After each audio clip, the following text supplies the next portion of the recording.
जांच से भागना एक तरह से ये एक्सेप्ट करना होता है कि हां मैंने गलती की है। कमिटी के सामने, ईडी के सामने, एजेंसी के सामने पेश नहीं होना ये एक तरह से कहीं ना कहीं डर को दिखाता है, स्वीकृति को दिखाता है कि हां मैंने गलती की है। और एक तरह से आज ये कहना अतिशयोक्ति नहीं होगा कि दिल्ली के शराब घोटाले के किंगपिन अरविंद केजरीवाल ने यह स्वीकार किया है कि हां शराब घोटाले में मेरा हाथ है और इसके पीछे जो बेतहाशा भ्रष्टाचार हुआ है उसमें मैं भी शामिल हूं। वरना डरने की क्या आवश्यकता थी? सीना ठोक के जाते, ईडी के सामने बैठते, प्रश्नों का उत्तर देते और मुस्कुराते हुए, ड्रामा करते हुए बाहर चले आते, जैसा वो अक्सर करते हैं। मगर आज वो कर नहीं पाए क्योंकि उनको हकीकत पता है। कट्टर ईमानदार अपने आप को कहते थे, बाद में सिद्ध हुआ कि ये कट्टर बेईमान है। और आज तो ये सिद्ध हुआ है कि जो कट्टर बेईमान है वो कट्टर बेशरम भी है। This is shamelessness. Running away from the agencies who were probing the truth is shamelessness. आप सभी जानते हैं कि ईडी समन कोई रैंडमली नहीं भेजती है कि आपके घर समन भेज दिया, उनके घर समन भेज दिया। किसी भी संबंध में ईडी अगर समन भेजती है तो वो तथ्यों के आधार पर, एविडेंस के आधार पर, उसके आधार पर ईडी समन भेजती है। और हमें पक्का विश्वास है कि ईडी ने या कोई भी जांच एजेंसी जिसने अरविंद केजरीवाल को समन भेजा है, आधारों के बलबूते पर ही समन भेजा गया होगा।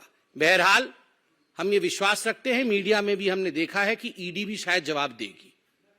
मगर यह विषय गंभीर है, जनता के प्रांगण में है।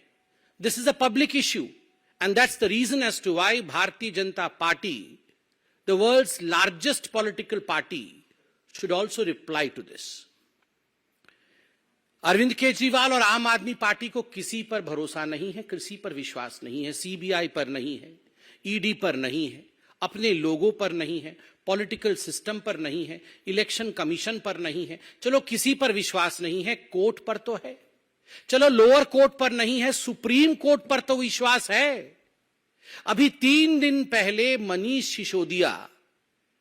सिसोदिया के बेल पिटीशन को रिजेक्ट करते हुए सुप्रीम कोर्ट ने जिस प्रकार की टिप्पणी का प्रयोग अरविंद केजरीवाल के मंत्री के खिलाफ, पूर्व मंत्री के खिलाफ किया है, एक तरह से सुप्रीम कोर्ट ने सिद्ध किया है कि लगभग 338 करोड़ रुपया का मनी ट्रेल तो स्थापित होता है।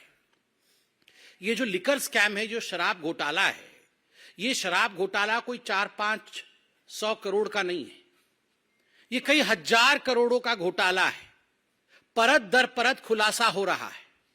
मगर सुप्रीम कोर्ट में जब यह कहा जाता है कि लगभग 338 करोड़ रुपया का ट्रेल स्थापित होता है, तो आप सोचिए, जब टिप ऑफ द आइसबर्ग, जिसको अंग्रेजी में कहते हैं, एक छोटा सा हिस्सा ही इतना बड़ा है, तो पूरा ये लिकर स्कैम कितना बड़ा होगा। और इसमें अरविंद केजरीवाल जी की जांच होनी चाहिए या नहीं होनी चाहिए, ये आप डिसाइड करिए। आप मतलब जनता डिसाइड करिए।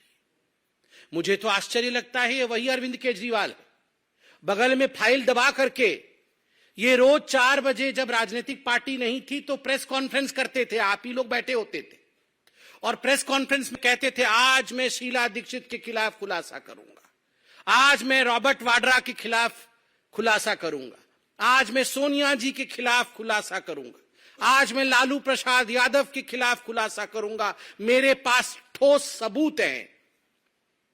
और जब 5 बजे इनकी प्रेस कॉन्फ्रेंस खत्म होती थी तो अरविंद केजरीवाल कहते थे, खुला दरवाजा है मेरा, खुला दरबार है मेरा, मैं चैलेंज करता हूं लालू प्रसाद यादव से, मैं चैलेंज करता हूं रॉबर्ट वाड्रा से कि वो आए, मेरे प्रश्नों का उत्तर दे, तभी मैं इन्हें क्लीन चिट दूंगा।